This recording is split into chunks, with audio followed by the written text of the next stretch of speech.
Estimados amigos, hemos producido en Vértigo un podcast muy interesante con el periodista Ignacio Santos Pasamontes. Don Ignacio por primera vez revela en una entrevista una serie de aspectos de su vida personal, inclusive nos remontamos a su infancia en Cuba y dado a la riqueza de la conversación, hemos tenido que dividir esta propuesta que les ofrecemos en dos partes. El martes 15 de mayo presentaremos la primera y una semana después presentaremos la segunda.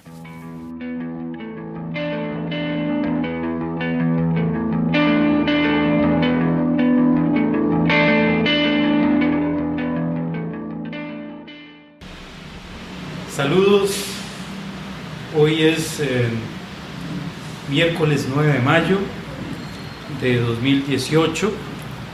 Un día posterior a la toma de posesión del nuevo presidente de Costa Rica, Carlos Alvarado, y venimos a la casa de un personaje muy querido por los costarricenses, uno de los periodistas más icónicos e insignes de nuestra época, don Ignacio Santos, a quien le agradecemos mucho su hospitalidad y el compartir con nosotros hoy.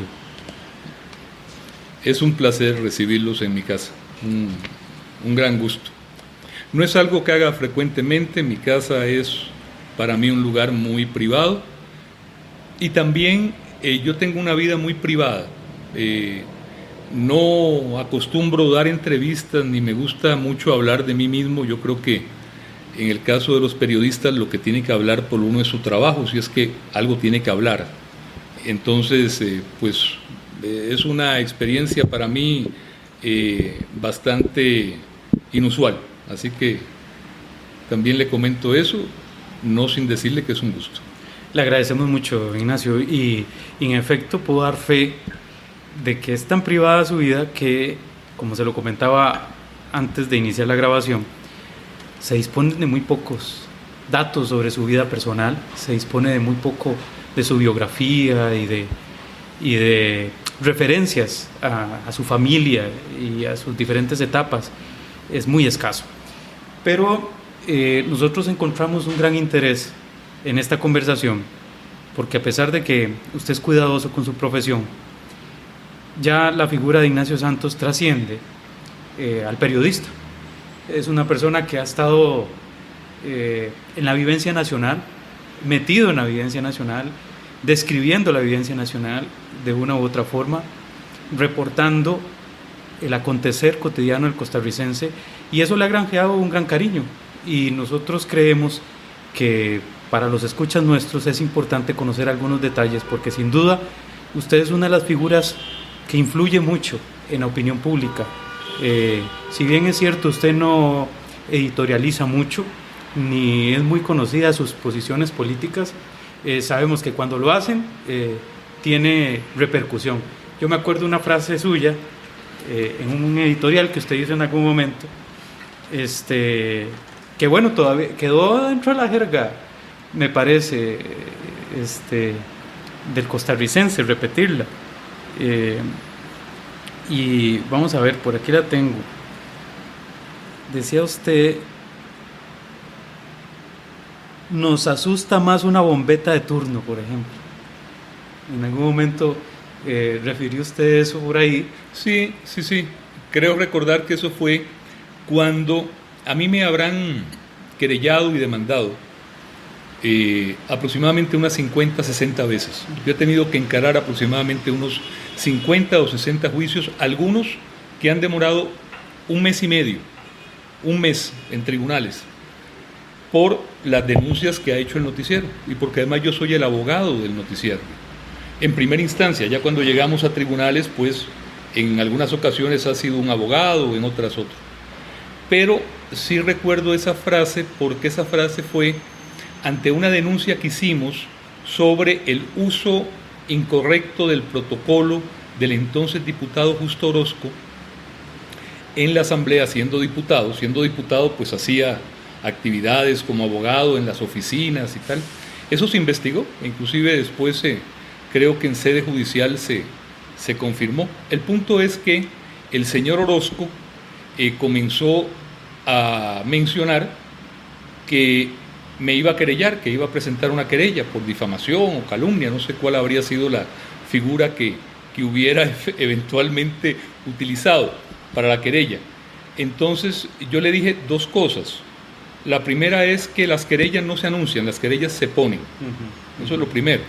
Uno no tiene que andar anunciando que va a querellar a alguien y que va a meterle un juicio a alguien. Inclusive eso es un delito, la jactancia. Si alguien dice que le va a meter a uno un juicio por calumnia, porque uno es un calumniador o tal, y no lo hace, al cabo, creo que el plazo es, al cabo de un año de no hacerlo, creo que se puede presentar una denuncia contra la persona por el delito de jactancia. Entonces, lo primero que le decía yo a él era eso, de que las querellas no se anuncian, las querellas se ponen, y que a nosotros no nos asustaban las querellas, que hemos tenido que enfrentar entre querellas, recursos de amparos, juicios en la vía civil, más de 50, en todos y cada uno hemos defendido y hemos demostrado nuestro apego a la verdad y a los hechos. Nunca hemos sido condenados.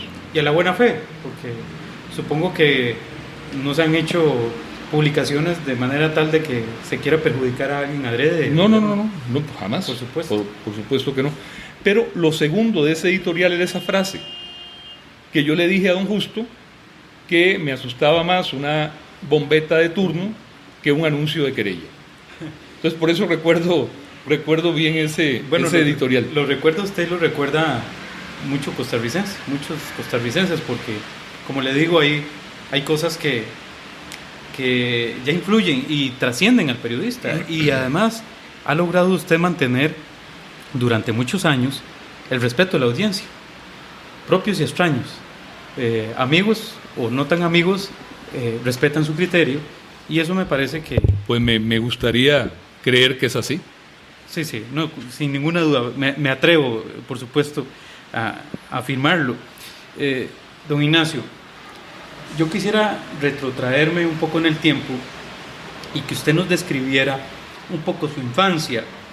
Yo tengo una referencia que es sobre Santi Espíritus, y sé que es una pequeña región del centro sur de Cuba, y que ahí estaba su parentela, y que ahí usted creció, y que hubo una figura que lo marcó mucho a usted, como fue su abuelo.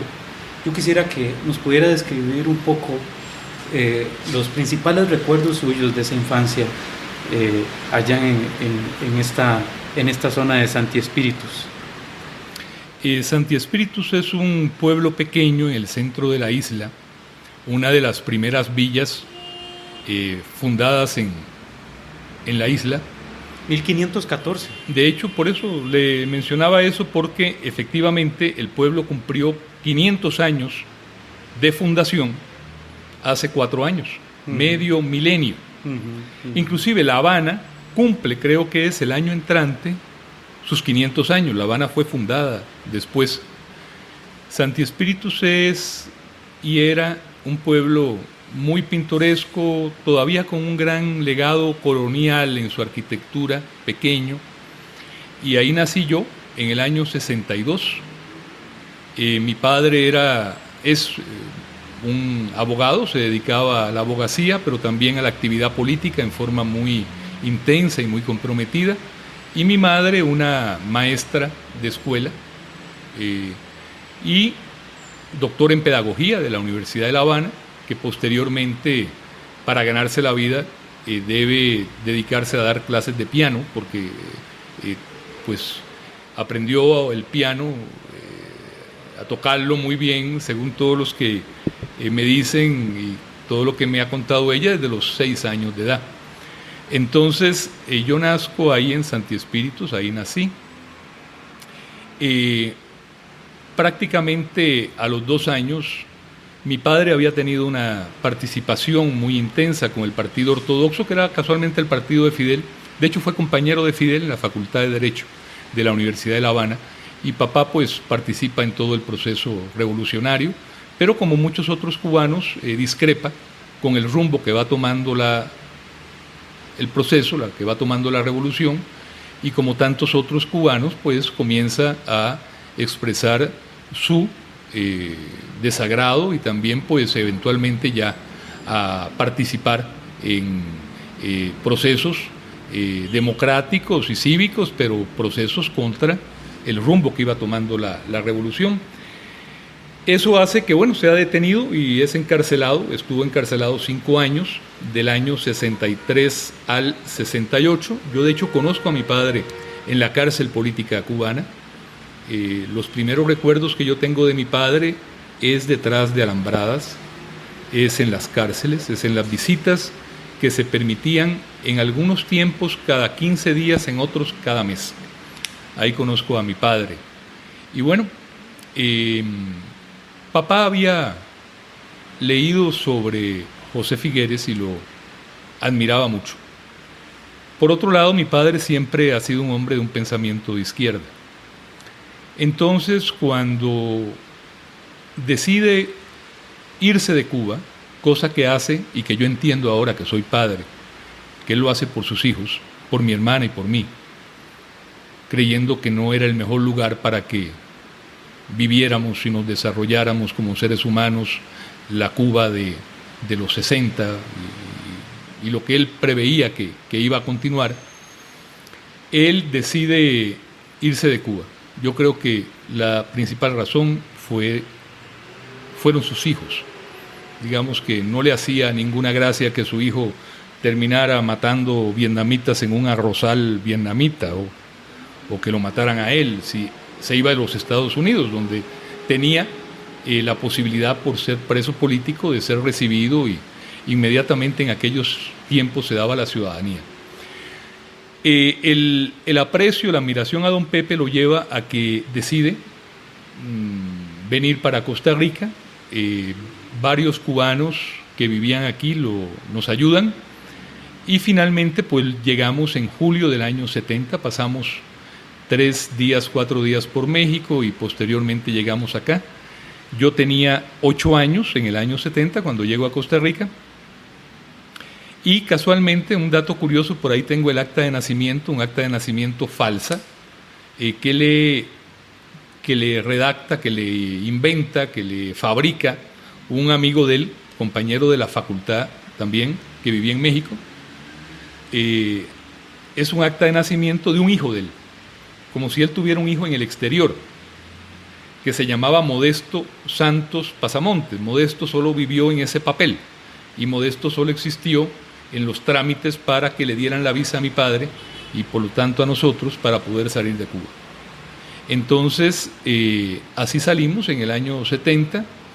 Mi padre no tenía que ganarse la vida para mantenernos. Fueron años muy difíciles, como son siempre los años del exilio, de cualquier exilio. He conocido infinidad de gentes, algunos queridísimos amigos míos, hermanos míos, cubanos, chilenos, polacos,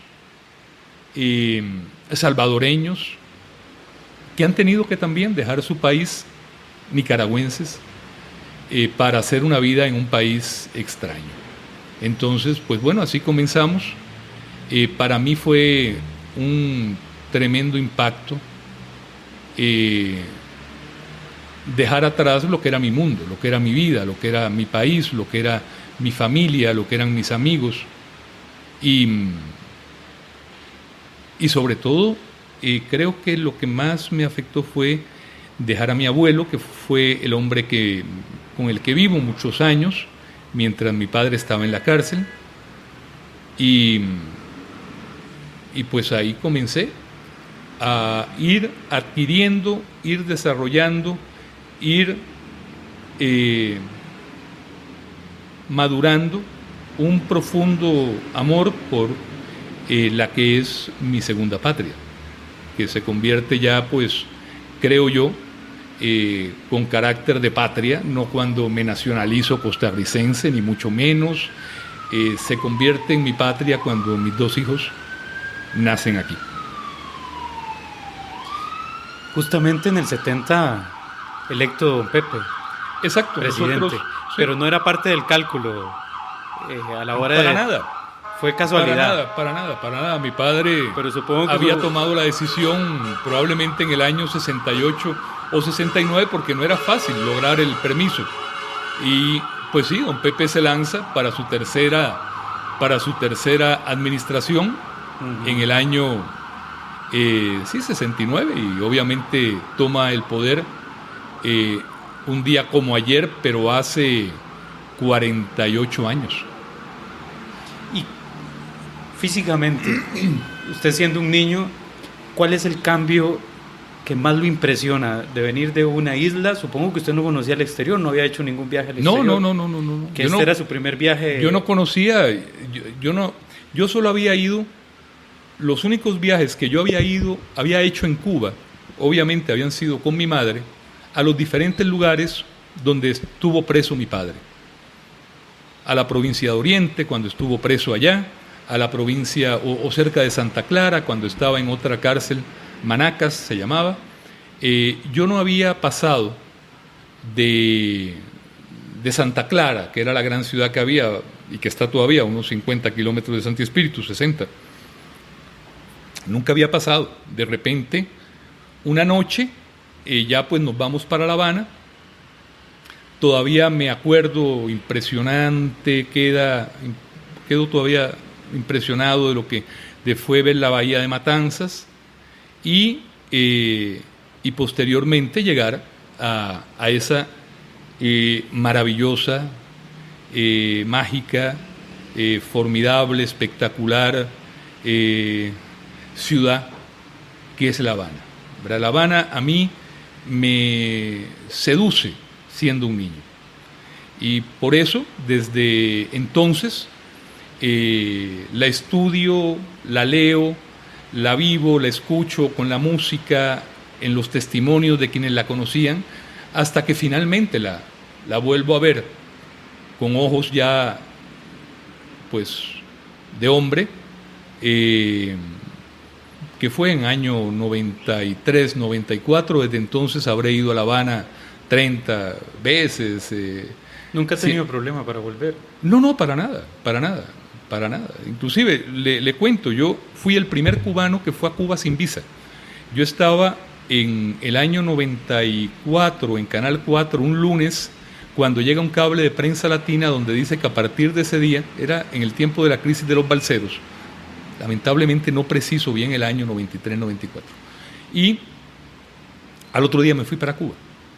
Inclusive ese día me hicieron una entrevista de 10 minutos que se transmitió a las 8 de la noche, ese mismo día, en la única señal de televisión que había en Cuba en ese momento, porque se juntaban los dos canales, y fue una cosa extrañísima porque al otro día, cuando yo salgo solo, yo fui solo, cuando salgo a recorrer La Habana, a caminar por 23, a caminar por el Vedado, me acuerdo que me voy hacia la zona hacia el oeste, hacia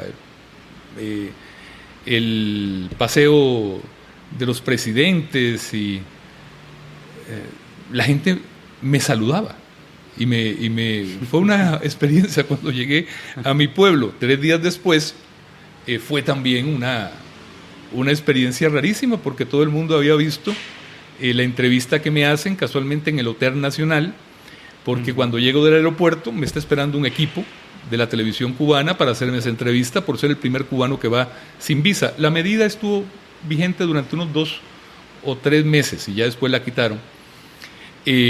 Ya posteriormente tengo mi pasaporte cubano, puedo ir sin ningún problema, y lo he hecho. He tenido la oportunidad de llevar a 2 de mis grandes amigos, a Armando González, el director de La Nación. No había ido en 50 años, me tocó el inmenso gusto de poder llevarlo, de ir con él a su pueblo, de ir a ver a sus tías. He llevado a otro gran amigo, Guillermo Urbieta, y he llevado a mi mujer, he llevado a mis hijos, a mi hija le encanta La Habana, y a mí cada día que voy me enamora más esa ciudad, que está llena de historia, que está llena de cultura, que está llena de contradicciones, y que está llena de ese curioso, extraño, simpático, divertido, complejo espécimen que es el cubano. Agravado con el habanero. El habanero es algo totalmente excepcional. He hecho formidables amigos y amigas. ¿Por qué excepcional el habanero? ¿En qué se distingue? En su amor por La Habana. Para él, La Habana es el centro del universo. Si para el cubano Cuba es el centro del universo, para el habanero La Habana es el centro de Cuba y del universo. Además le tienen un profundo amor. Viven La Habana con una pasión desbordada. Viven y sufren La Habana porque La Habana también tiene pues seriosísimos problemas de vivienda en la actualidad. Se han hecho esfuerzos por rescatar algunos edificios, por mejorar algo de ese gran legado colonial, y se ha logrado hacer muchas cosas. Entre ellas un hombre que yo quiero y admiro mucho, Eusebio Leal. Acaba de estar por acá. Eusebio estuvo aquí. Eusebio ha hecho un trabajo maravilloso, sí. Desde la casa, desde todo lo que es la casa del historiador de La Habana. Sí, que está ubicada en La Habana Vieja. Así está, ahí es donde está. Y además él vive ahí. Sí, ¿él vive en esa misma casa? No, él vive, no conozco la casa de él, pero la casa del historiador sí queda ahí en La Habana. En La Habana Vieja, además es una casa, en efecto, me parece que del periodo colonial. Sí, pocas capitales hacen síntesis como hace La Habana. En La Habana uno encuentra todas las cicatrices por las que ha pasado de una u otra forma Cuba, porque uno ve los diferentes... Uno tiene ahí algunos elementos del periodo esclavista, del periodo colonial, obviamente de la revolución, que tiene sus museos y ha tratado de ir incorporando su simbología ideológica y política ahí, pero conviven y hacen síntesis en Habana mucho de eso, y obviamente desde ahí podemos extrapolar la vivencia latinoamericana en alguna medida, ¿verdad? Algunas vivencias. La Habana era la puerta para América. Durante toda la época colonial, La Habana fue un centro durante el siglo XX de cultura, en la pintura, en la música, en la plástica, en la televisión, en la radio. Cuba fue pionera en la radio, en la televisión, en América y en el mundo, en algunas cosas. Y ya estoy sonando como habanero, yo que soy un guajiro de Santi Espíritus, pero bueno, sí, efectivamente La Habana es una ciudad maravillosa donde confluyen, donde se juntan un sinnúmero de cosas, ¿verdad? Por un lado, la fuerte migración española, ¿verdad? Por otro lado, la fuerte y determinante y rica e intensa migración forzada en gran medida por la esclavitud negra, africana, de la cual todos somos parte, todos tenemos sangre negra, o casi todos, yo honrosamente la tengo, y también, pues, también hay otra migración que influye mucho en Cuba, que es la china. Hay una gran migración china que llega a Cuba, pero al margen de esas tres también encontramos migraciones de otros países europeos, franceses, italianos, árabes, ingleses invadieron, hombre, que invadieron y la tuvieron durante casi un año.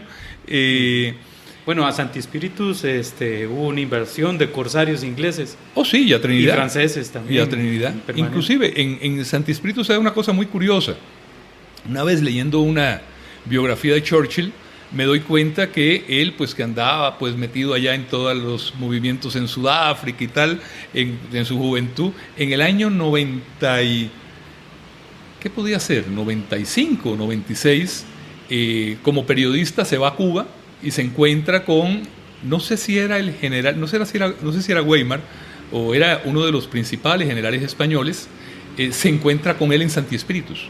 Entonces Churchill llega a Santi Espíritus. Posteriormente, después de que pasa la Segunda Guerra y que ya deja de ser primer ministro, por cierto, también hay un viaje muy famoso que hace a Cuba. En La Habana inclusive hace algunas pinturas que todavía ahora es un misterio, han estado ahora hablando de dónde están esas pinturas y tal, pero ahí se quedó. en el Hotel Nacional una temporada Winston Churchill. Ese hotel es otra síntesis. Mucha cosa histórica ha pasado por ese hotel. No, por ese hotel ha pasado de todo. Han pasado desde momentos, o sea, es en la revolución contra Machado, ahí se apertrechan gentes, militares, machadistas, y el Hotel Nacional es bombardeado desde la bahía. Ese es el movimiento en el que surge Batista como un sargento y después desarrolla toda la participación que desarrolla en la historia de Cuba. Después fue un centro importantísimo de toda Lucky Luciano estuvo ahí, Santo Traficante, sí, bueno. Obviamente Lamsky. Hubo una reunión famosa ahí. Que se mafiosos. registra en, creo, la segunda película 2. del Padrino, ¿no? Uh-huh. Ahí transcurre en el Hotel Nacional, ahí es donde se hace. Posteriormente, el Hotel Nacional deja de ser hotel al triunfo de la Revolución. Creo que lo convierten en un centro para estudiantes que vienen a estudiar a La Habana. Como una residencia. Creo que sí. Y ya después lo vuelven a restituir como hotel. Y pues indudablemente es uno de los hoteles, creo yo, junto con el Hotel Inglaterra, que es considerado el hotel pues más antiguo de La Habana, que queda frente al Parque Central, ya eso en La Habana, en el centro. Pues son dos hoteles en los que hay un sinnúmero de hechos históricos, de personajes que han pasado por el hotel, que de una u otra forma han hecho historia, y ahí está ese hotel. Se ha logrado mantener. ¿Usted se aloja ahí? Yo siempre que puedo me alojo en el Nacional, efectivamente, porque me gusta mucho. Y muy céntrico y muy cercano, digamos, equidistante de La Habana Vieja, del Malecón. Bueno, del Malecón queda enfrente, de La Habana Vieja sí queda unos 3 kilómetros, 4 kilómetros, pero sí queda cerca de casas de amigos y sí queda cerca de dos lugares que a mí me gustan mucho. Yo soy un gran apasionado de la música y entonces hay dos lugares a 2 cuadras del Nacional, que es La Zorra y el Cuervo, que es sobre todo era mucho de jazz, mucho de lo que fue todo ese movimiento de música cubana, de cubanos, de Paquito de Rivera, de Sandoval, de todos ellos que pues hacían el grupo Iraquere. Hay mucho de jazz ahí a menudo en La Zorra y el Cuervo, y hay otro lugar que queda a 100 metros, que es el centro, pues uno de los centros más importantes del bolero y de la nueva trova, que se llama El Gato Tuerto. Entonces, además de que me gustan mucho, además de que tengo buenos amigos, sobre todo en El Gato Tuerto, o los tuve, yo creo que ya no trabaja, el que estaba en la puerta, que era un gran amigo, era un lugar que si uno se hubiera pasado de tragos, podía devolverse caminando al hotel. Bohemio es Ignacio Santos. Oh, sí, a mí me gusta mucho la bohemia. Y me acuerdo mucho de una frase que me dijo una vez Luis Alberto Monge, a quien yo apreciaba mucho, y es que la bohemia humaniza. Bueno, la bohemia humaniza, la bohemia hay que vivirla. A mí me encanta la música, realmente me encanta la música. A mí me encanta la tertulia con los amigos. Tengo muy pocos amigos, pero me encanta la tertulia. Y además, ya no, porque ya me he ido haciendo viejo y me he ido haciendo un poco sedentario, pero a mí me encantaba la noche, ¿verdad? La noche me encantaba mucho. Además, debo confesar que pues era muy enamoradizo, y entonces también pues a mí me encantaba la fiesta. Nunca, por ejemplo, caí en ninguna de las tentaciones de la noche, por ejemplo, como algunos amigos lamentablemente cayeron y algunos se levantaron, como era, por ejemplo, el alcoholismo, ¿no? Nunca, el alcohol nunca me como que cuando llegaba a cierto grado de tragos dejaba de tomar. Y así es ahora. Ahora inclusive a veces me tomo un trago y no me cae bien y ya dejo de tomar. Tomo vino de vez en cuando. Me gusta cuando almuerzo, pero sí fui muy bohemio. Me encantaba la música, me encantaba la noche, me encantaba la fiesta, me encantaba conocer gentes, conocer lugares. Me encantaba viajar solo. Me encantaba, por ejemplo, descubrir otra ciudad que me maravilla y que he estudiado mucho y que he tratado de ir siempre que puedo, que es París, inclusive para seguir rastros de cubanos en París, para seguir hasta rastros de ticos en París. Y entonces hay ciudades que además me encanta, a mí me encantaba irme solo, en ciudades que no eran parte de la gracia, ¿no? En París, en Berlín, en Madrid, en Barcelona, en Quito, irme de fiesta solo y a ver qué pasa. Nunca pasó nada malo. Solo cosas muy divertidas. El cubano es muy solidario, tiene eso.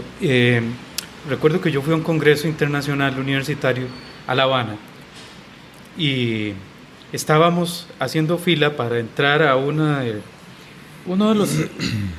los espacios bueno, no recuerdo exactamente cómo se llama ahí, pero obviamente es al final del malecón. Es una zona que tiene un museo, pero además a las 6 de la tarde disparan unos cañonazos ahí, bueno. Eso es en el Morro, eso es en el Morro, en el Castillo del Morro. En el Castillo. Es a las 9 de la noche exactamente. Bueno.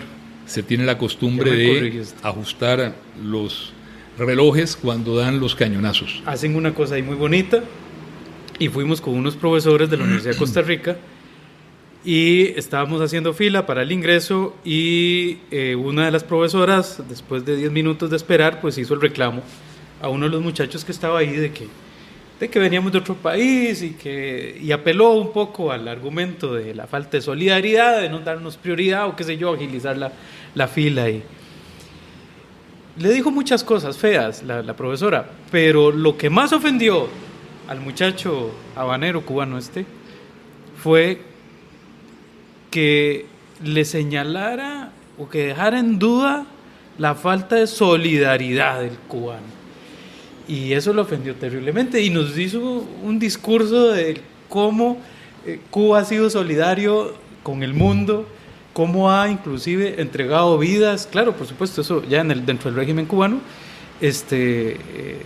por ir a defender causas, digamos, así.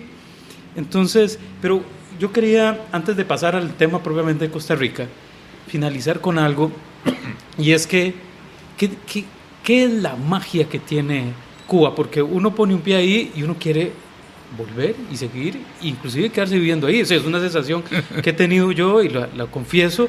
Cuando me han preguntado dónde quisiera usted ir a envejecer y morir, siempre lo he dicho, yo quisiera irme para Cuba y quedarme ahí. Lo he reiterado, no conozco pues todo el planeta, pero muy difícilmente me decida por otra opción. ¿Qué tiene? ¿Cuál es la magia? Es decir, porque ahí, si tuviéramos que decir, realmente es un realismo mágico. Cuando uno escucha a los cubanos hablar y expresarse, hay mucha fábula, hay mucho misticismo, hay mucho mito, hay mucha religiosidad en su discurso, en su imaginario. Supongo que es una mezcla de todo eso, pero ¿cuál síntesis podría ser usted de ese atractivo que tiene Cuba para nosotros, por lo menos? Supongo que para los europeos será otra cosa, pero para un costarricense, ¿cómo se podría describir eso?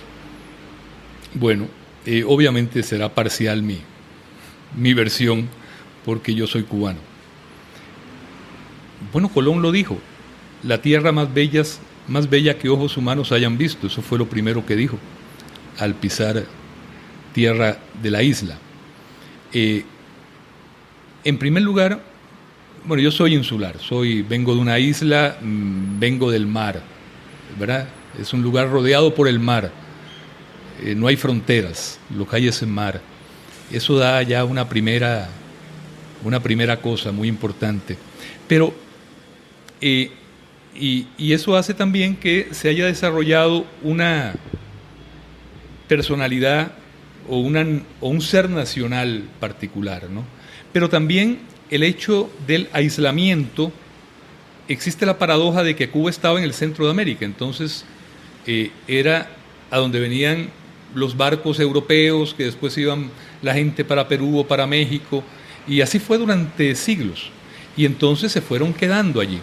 Se fue haciendo una interesantísima mezcla de europeos, africanos, orientales, que eso lo ves en la comida, lo ves en la música, lo ves en el arte, lo ves en la plástica.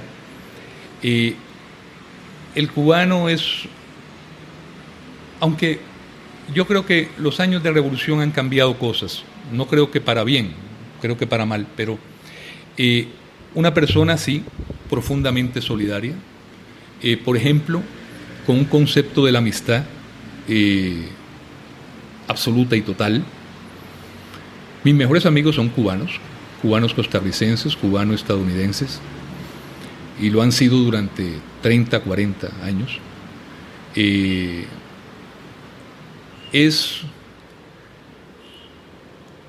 como te digo, un país donde inclusive se mezclan también en una forma mágica las religiones, ¿verdad? Se mezclan los temperamentos. El cubano es un hombre tremendamente emprendedor, trabajador, responsable. Por supuesto que hay muchas excepciones a esa regla, pero usted lo ve en los diferentes periodos de la historia de Cuba, como cuando se iban cubanos a algún lugar, pues trabajaban, salían adelante y prosperaban junto con sus familias. También la historia de Cuba tiene que verse también desde la óptica de la tragedia, ¿no? La tragedia. Es un pueblo con una historia trágica, una historia intensa, una historia valiente, una historia de grandes éxitos y de grandes fracasos, de luchas sin concluir, de luchas que fracasaron, de una búsqueda de la libertad de siempre. Es el último país, junto con Puerto Rico, la última zona, la última colonia que se independiza de España, y lo hace pues para caer en prácticamente un protectorado de los Estados Unidos. A partir del 59 pues viene otra influencia externa que durante varias décadas es la soviética, pero un proceso como la revolución que hace que 1 millón de cubanos se vayan de la isla, ¿verdad? 1 millón de cubanos. Durante la dictadura batistiana también se cuentan por miles los hombres y mujeres, la mayoría jóvenes, que cayeron luchando por una Cuba democrática, por una Cuba justa, por una Cuba independiente, soberana, por una Cuba verdaderamente soberana. Y es una lucha que no acaba, es una lucha que yo creo que continúa, de muchas formas se ha ido mutando esa lucha, han ido cambiando los nombres, han ido cambiando los hombres, han ido cambiando las circunstancias. Pero creo que también esa visión, esa vivencia trágica marca al cubano, pero lo marca también con una tremenda paradoja, y es que es un hombre que logra, y una mujer que logra a menudo reírse de sí mismo mucho, que no se toma a veces muy en serio, aunque a veces sí se toma muy en serio, la verdad sea dicha. A veces es un poco egocéntrico el cubano tipo, el cubano promedio, pero todas esas mezclas, toda esa vivencia, toda esa belleza natural que tiene la isla, pues indudablemente la ha hecho un lugar muy atractivo para visitar y eventualmente para vivir. Algunas personas, por ejemplo, digamos, personas que simpatizan con la revolución, pues veían a Cuba como un lugar pues donde había que ir a vivir.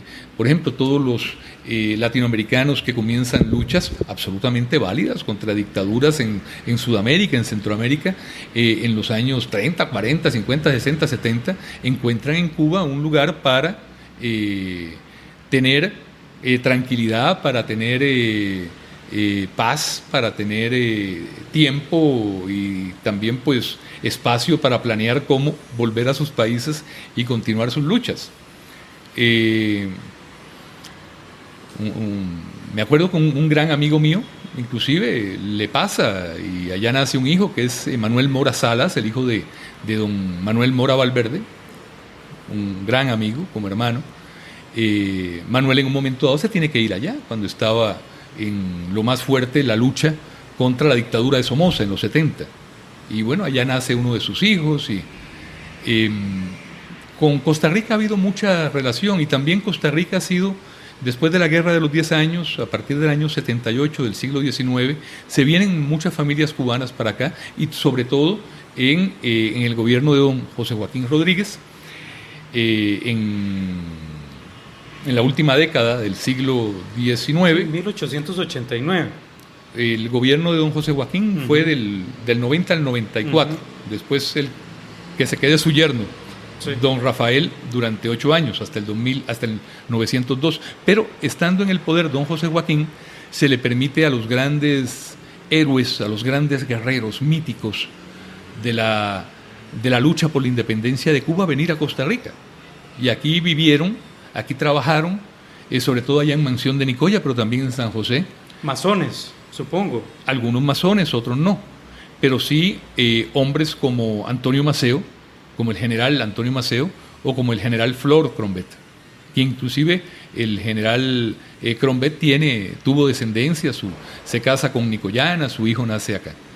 Y bueno, de aquí parten en el año 95 para iniciar ya digamos el último tramo de la independencia de Cuba, que lamentablemente pues no pudo terminar en una verdadera independencia de España, porque prácticamente queda la isla en una independencia pues cuestionable, con una fuerte presencia estadounidense. Sí, y curioso que usted mencione a don Ignacio, que usted mencione a don José Joaquín Rodríguez, porque es en 1889 donde surge toda la crisis de la elección de él, y donde se va a reclamar que se respete la elección de don José Joaquín. Ahí entran los liberales y hay todo un conflicto también religioso. Me parece que es el último hecho que tiene algún parangón con lo que recientemente acaba de vivir el país, donde surge el conflicto religioso en medio de un proceso electoral y político, porque en aquel momento los católicos reclamaban el poder, en este caso en la figura de don José Joaquín. Y bueno, vivimos muchas décadas de cierta tranquilidad en el país con respecto al tema, el vínculo del tema religioso con lo político. Gracias en mucho a los liberales de aquella época, por supuesto, y a sus reformas. Pero quería decirle, en alguna medida se cumple entonces para Cuba aquello que decía Hegel, de que la historia avanza por su lado malo. Haciendo una referencia a que en alguna medida la humanidad tiende un poco a las guerras, al conflicto, desde una perspectiva negativa, por supuesto. Pero yo quisiera, porque se nos quedó esa pregunta hace rato ya, por dicha botada, pero quisiera retomarla. ¿Cuál fue su primera impresión de niño cuando llegó a Costa Rica?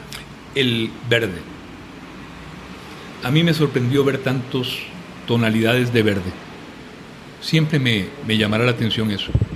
Veía verde por todo lado, y verde en un sinnúmero de tonalidades. Eso me llamó poderosamente la atención. Otra cosa que me llamó también, tal vez física, fue el no sentir calor. El ver que no había, que había otro mundo donde no habían aquellos calores de 30 y tantos grados. Y por supuesto, San José era una ciudad pues mucho más grande que mi pueblo. Entonces también me llamó poderosamente la atención la ciudad. Yo en mi pueblo iba caminando a la escuela, aquí tenía que ir en el bus. Hice muy buenos amigos en la escuela, pero otra cosa que me llamó poderosamente la atención, que nunca lo había vivido, fueron los temblores. Me acuerdo tal vez cuál fue el más grande, el de 71, el del terremoto de Managua, que aquí se sintió esa noche, que fue en diciembre. durante un tiempo fue acostumbrarme a todo, ¿no? Porque además yo era un chico muy independiente, era un niño muy independiente, porque en mi pueblo se podía, era un pueblo muy pequeño donde todo el mundo conocía a mis padres y donde no pasaba nada. Entonces podía andar para arriba y para abajo, mañana, tarde y noche, jugando a la pelota, al béisbol, jugando con los amigos en la calle, en el parque. Ya desde entonces yo comienzo a vivir una pasión intensa, una pasión que nunca me ha dejado y que siempre la tengo, que es la pasión por el cine. Desde niño iba al cine y tenía desde entonces la maña de que me gustaba ir solo al cine. Disfrutaba más yendo solo al cine. Ya de adolescente encontré un sinnúmero de ventajas y de cosas hermosísimas de poder ir con chicas al cine. Pero en aquel entonces sí, iba solo al cine y esa fue una de mis pasiones. A mí, de hecho, en algún momento a mí me hubiera ilusionado, me hubiera encantado ser crítico de cine, porque me encanta el cine, realmente. Para mí el cine es algo que consustancial a mi vida y casi que a mi vida diaria. No en balde mi hija dentro de unos días se gradúa con un gran orgullo, puedo decirlo, con honores en una de las escuelas de cinematografía y de comunicación más importantes que hay, que es la Facultad de Cine de la Universidad de Texas, de UT en Austin. Y mi hija pues ha seguido, va a seguir o va a hacer lo que yo nunca pude hacer. Dentro de las cosas que fui dejando ahí a la vera del camino, pues mi hija no.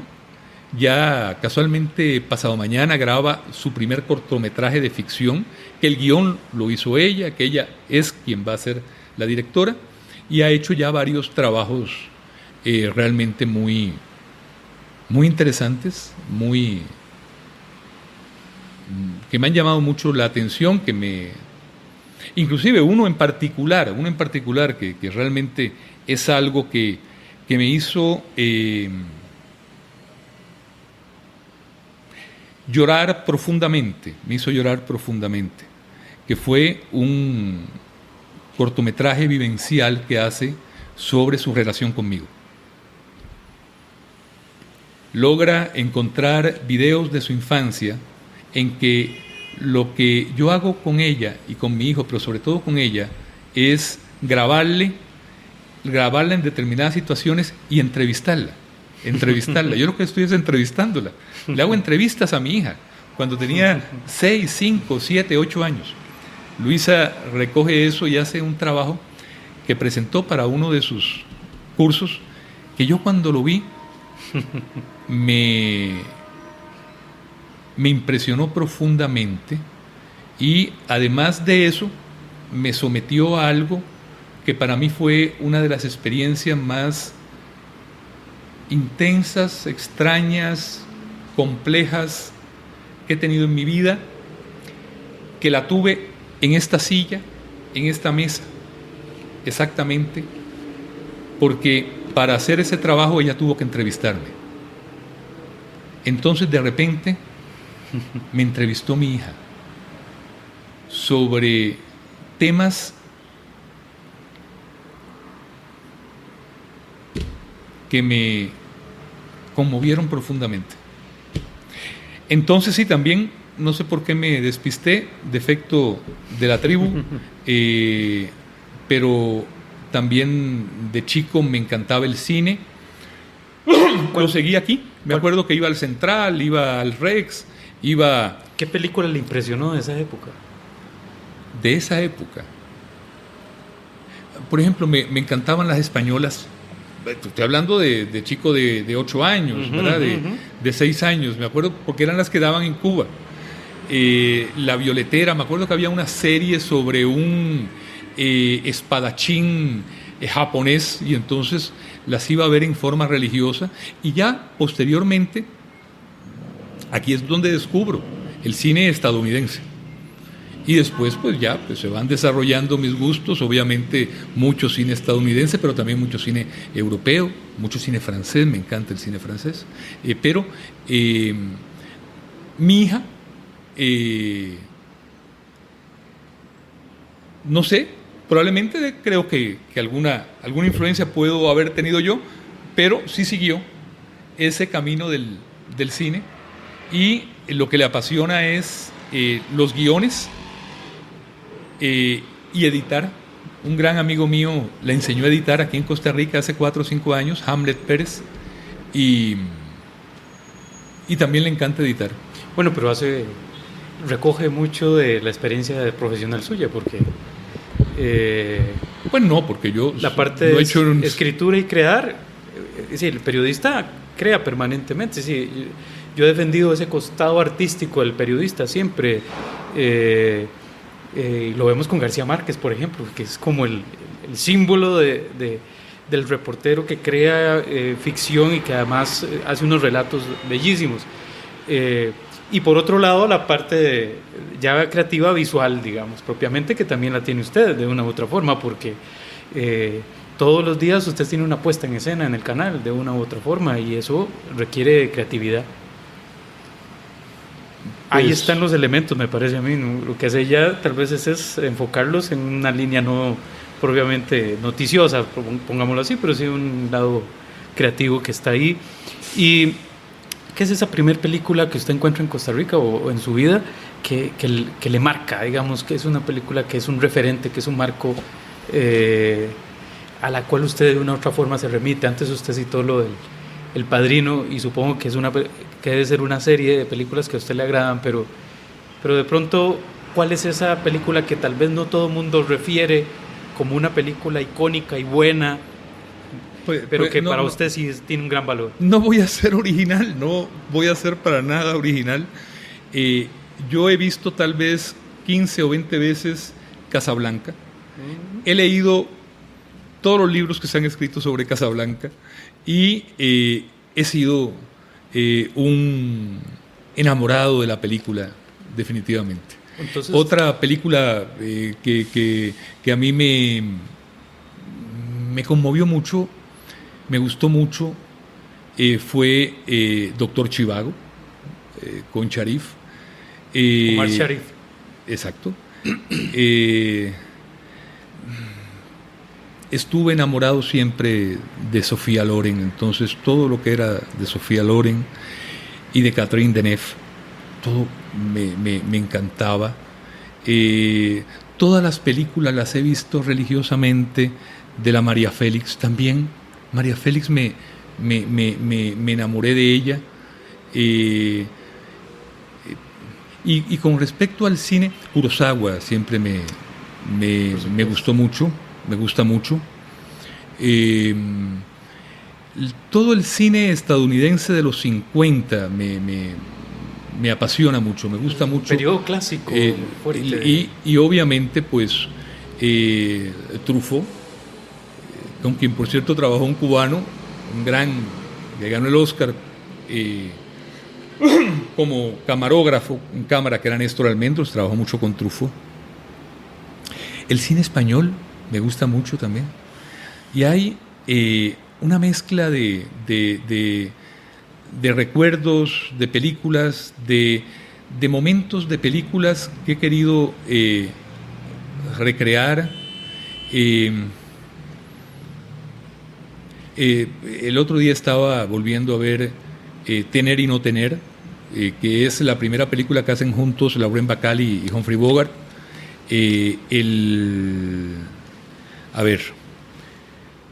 El guión es de Faulkner y es un cuento de Hemingway, y ahora se me va el nombre del director, pero ahora me acuerdo. Vamos a hacer una pausa que llega un amigo. Sí.